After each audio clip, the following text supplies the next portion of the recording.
করার তৌফিক দাও। আজকের মাহফিলের প্রধান অতিথি শ্রদ্ধাভাজন বড় ভাই ডক্টর শফিকুল ইসলাম মাসুদ, আল্লাহ তার বাবা মাকে মাফ করে দাও। রব্বুল আলামিন কিছুদিন আগে তার বাবাকে হারিয়েছে, তার বাবার কবরটা জান্নাতুল ফেরদাউস বানিয়ে দাও।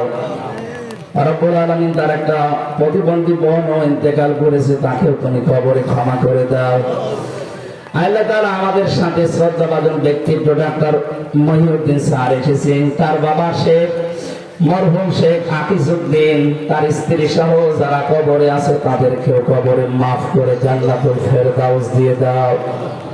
কোরআনের অনুষ্ঠানে এসেছি, একদিকে মুসাফির আর একদিকে আমি অসুস্থ, আর একদিকে মাজলুম। আল্লাহ তোমার নবী জানিয়েছেন মাজলুমের দোয়া, অসুস্থ মানুষের দোয়া, মুসাফিরের দোয়া তুমি ফেরত দাও না। বড় আশা নিয়ে আমরা দোয়া করছি, আল্লাহ মেহেরবানি করে এই মানুষগুলোকে কবরে জান্নাত দিয়ে দাও। এ মাহফিলের আয়োজন করতে গিয়ে যেইভাবে শ্রম দিয়েছে তোমার রহমত তার দিকে ওইভাবে এগিয়ে দাও। রব্বুল আলামিন মা বোনেরা পর্দার আড়ালে বসে আছে, এদেরকে খাদিজার মতো আয়েশার মতো বানিয়ে দাও। আমি নিজেও অসুস্থ আছি, জালেমের জেলখানায় 3টা বছর আমি অসুস্থ হয়ে গেছি, আমাকে শেফায়ে কামিলা আজেলা দান করো আল্লাহ।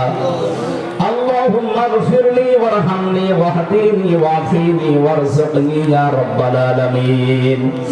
বৈষম্য বিরোধী ছাত্র আন্দোলনে যে ভাই বোনগুলো জীবন দিয়েছে, শাহাদাতের সর্বোচ্চ মাকাম দাও।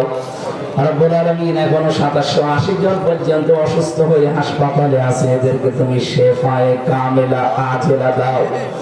এলাকায় মাটির নিচে যত মানুষ ঘুমিয়ে আছে কোরআনের ইজ্জতে মাফ করে দাও।